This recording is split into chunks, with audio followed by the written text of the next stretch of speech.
Yeah, it's absolutely stunning, isn't it? Let's get a shot back the way over to Rannoch. We're going through to Ballachulish.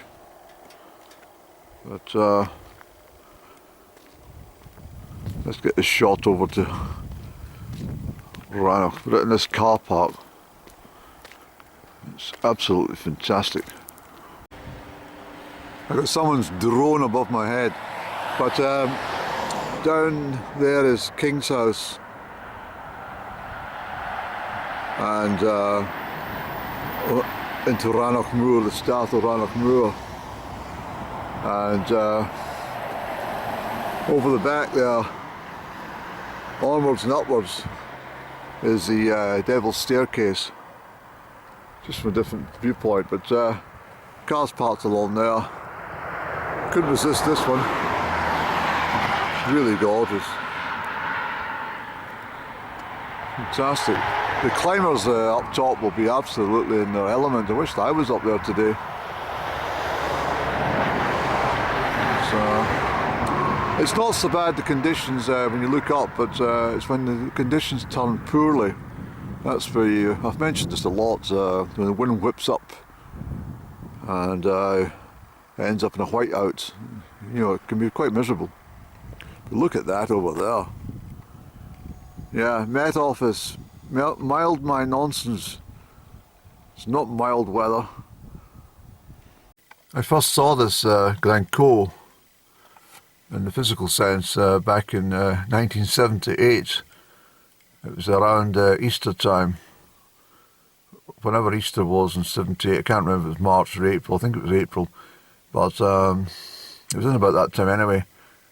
And it came up. A photograph somewhere, I can't find it though, but I've never been able to locate that photograph. But it's an early one with me carrying a staff in my teenage years. But I've also got another one. In fact, I can put this one up. This is me a younger age down in Isle of Bute, carrying one of my early staffs. I always had this stick. If I didn't have it with me, I had it stashed somewhere so that I could pick it up and take it somewhere and chat to the fairies. I always found that the fairies came to you when you're carrying a staff, you know. But it's really, really gorgeous. Let's get moving up through Glencoe, Andy, to Ballachulish here. We'll go to Ballachulish and then we'll make it a turn. We'll stop off in Glencoe village and then head south back.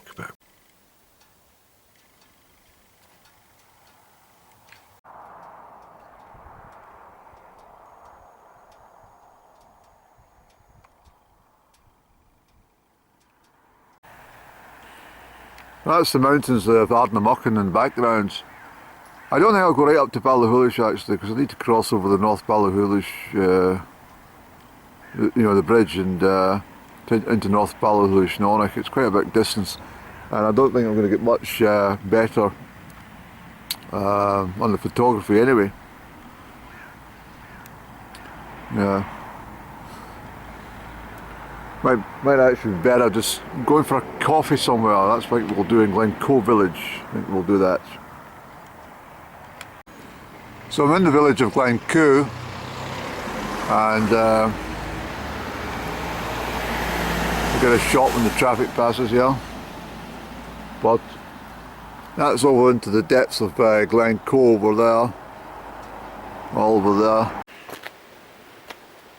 Okay, so this is the remembrance garden for the fallen soldiers of the Great Wars. I've been here before, but I didn't think I had my camera with me, no. There won't be many Black Watch soldiers on this one, or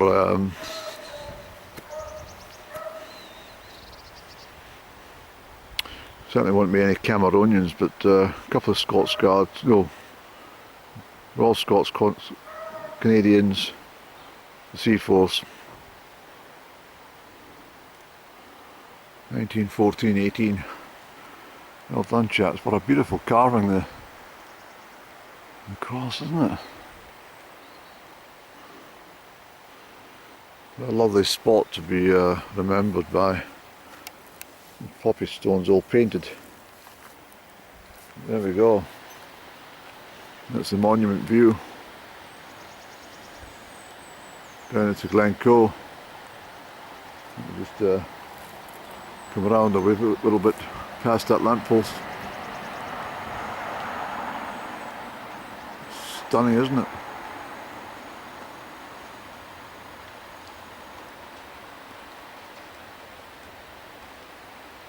I wish the planners would consider things when they're a simple thing like a lamppost, but could they not have put it just a couple of feet that way or 6 feet that way, so it's not obstructing the view from the monument here. I'll zip down and show you a couple of photographs of the old houses here in Glencoe. It's now a museum. I think it's closed today though. And this road here, which I've not only walked but I've driven to, but I've walked it, takes you around to the Crieff again. You either know about the Crieff again or you don't. Simple as that. And there we go. So I'm going to have a little seat here. So these would have been somebody's houses at some stage in the history of Glencoe.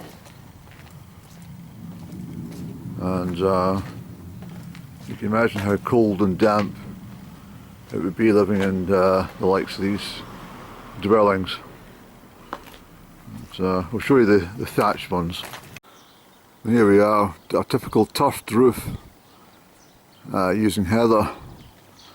And that was the way people lived in Scotland. This was a later development. This is the houses that they had. This is pretty upmarket kind of stuff in the early 18th century. And you know, stone built. These are probably not the original windows. They're probably a bit smaller. And as I say, the roofs would have you've used heather and turf. So I'm saying it doesn't matter where you are on the planet, you use what's most readily available to you. And in this neck of the wood you've got plenty heather and you've got plenty stone. But also, just over there at the back at Ballachulish, some of the largest slate quarries outside of Wales in the UK is over there, and slate quarrying was the main industry around here, so that would have replaced the heathers once they started cutting slates and using slate as a roofing material. But this is closed for redevelopment, it says. But this is the Glencoe and North Lorne Museum. I wonder if that's myself in the past life, I don't know.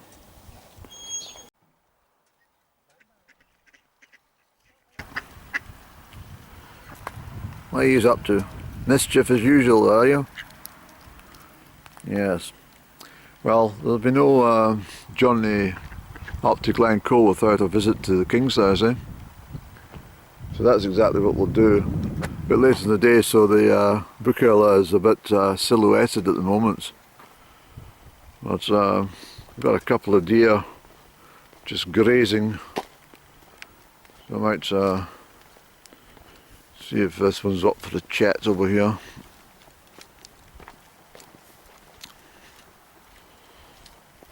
It's afternoon tea for this one, I think.